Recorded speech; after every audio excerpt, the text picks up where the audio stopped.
Hello guys, welcome back to my channel. চলে এসেছি আবারও একটা নতুন শর্টস নিয়ে। তোমরা কিন্তু বললেই না যে আমি হিন্দিতে শর্টস করব না বাংলায়, তো তোমরা নিচে কমেন্টে প্লিজ জানিয়ে দাও। আর দেখতেই পাচ্ছ যে আমরা সবাই মিলে কোথাও একটা যাচ্ছি। তো হ্যাঁ, কালকে ছিল রথ, সেই জন্য মানে আমি যেদিন দেবো সেটা পরশু হয়ে যাবে। তো দেখতেই পাচ্ছ রথের মেলায় চলে গিয়েছিলাম।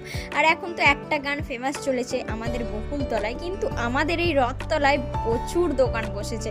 তো দেখতেই পাচ্ছ আমরা কয়েকজন বন্ধু মিলে চলে গিয়েছিলাম রথতলা। তো দেখতেই পাচ্ছ এটা প্রচুর প্রাচীন একটা রথ। এখানে কোনো জগন্নাথ দেবের মূর্তি নেই, কিন্তু এখানে সেই কৃষ্ণকেই জগন্নাথ হিসেবে পুজো করা হয়।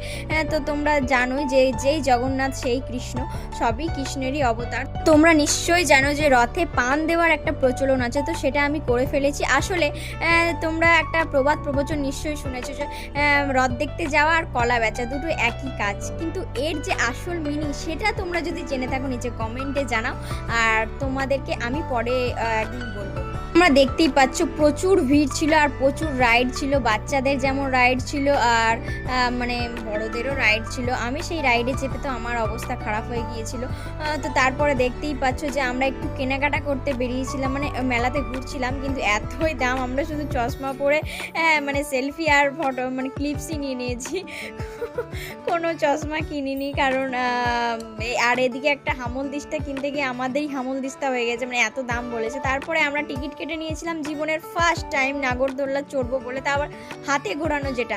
তো ইলেকট্রিক হলে তো আমি তো আর বাড়ি ফিরতাম না হয়তো। তো তোমরা দেখতেই পাচ্ছ যে এই নাগরদোল্লায় চেপেছিলাম, আমার অবস্থাটা তোমরা দেখো, মানে কোনো দিন জীবনের কোনো দিন আমি নাগরদোল্লায় চাপিনি, কিন্তু এদের পাল্লায় পড়ে এবার চেপে জাস্ট এক্সপিরিয়েন্স করার জন্য চেপেছি। ব্যাস আমার এক্সপিরিয়েন্স চলে গিয়েছে ভাই।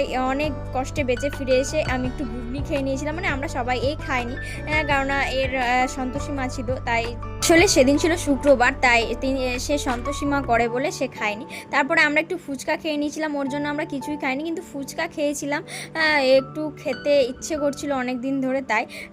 তো দেখতেই পাচ্ছ ওদের তারপরে বেলুন কিনে নিয়েছিল, বাচ্চা হয়ে আছে এখনও। তো দেখতেই পাচ্ছ যে তারপরে আমরা একটু কথাবার্তা করছিলাম একটু অন্য বিষয়ে।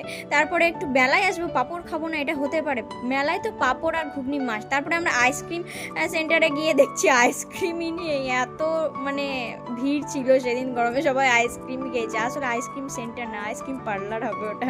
তো তারপরে আমরা দোকানে এসে আইসক্রিম খেয়ে নিয়েছিলাম। তো এইভাবেই সন্ধ্যেটা কাটলো। তোমরা কে বন্ধুদের সঙ্গে মজা করতে করতে এইভাবে ঘুরে বেড়ালে? তো তোমাদের রথ কেমন কাটলো জানিও। সবাই মিলে একবার বলো জয় জগন্নাথ।